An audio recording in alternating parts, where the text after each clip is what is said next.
Après le fiasco de la fausse arrestation de Xavier Dupont de Ligonnès, certains ont préféré rire de ce cafouillage qui a mis toute la presse dans l'embarras.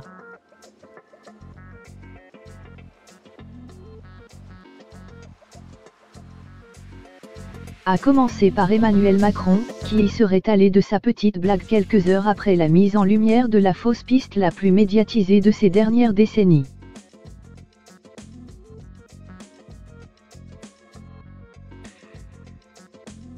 Tout le monde y a cru, et pourtant.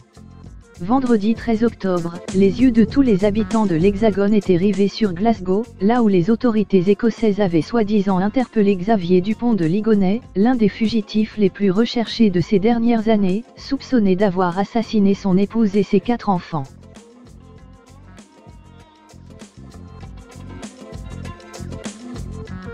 Rapidement, les médias s'affolent s'appuyant sur les informations de la police écossaise, qui confirme avoir arrêté le quadragénaire.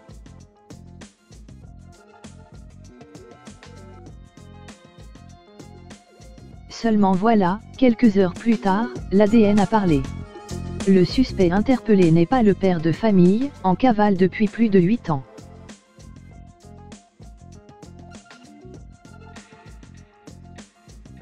Un emballement médiatique exceptionnel qui n'a laissé personne de marbre, en particulier le chef de l'État, qui a profité d'un moment d'intimité pour faire une petite blague sur la situation.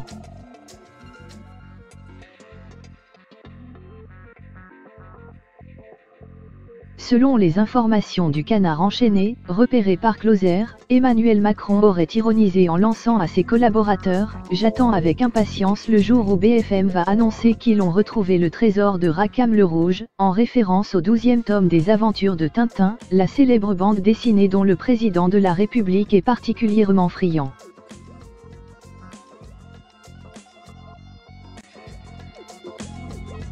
Et Emmanuel Macron n'est pas la seule personnalité à avoir ironisé sur le fiasco.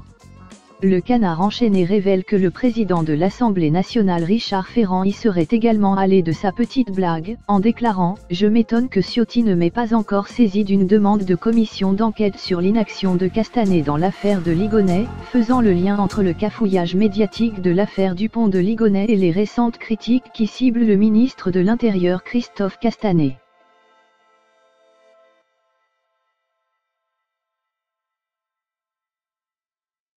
Avant eux, Laurent Ruquier avait lui aussi osé une petite sortie ironique sur le drame, qui n'avait d'ailleurs pas plu à tout le monde.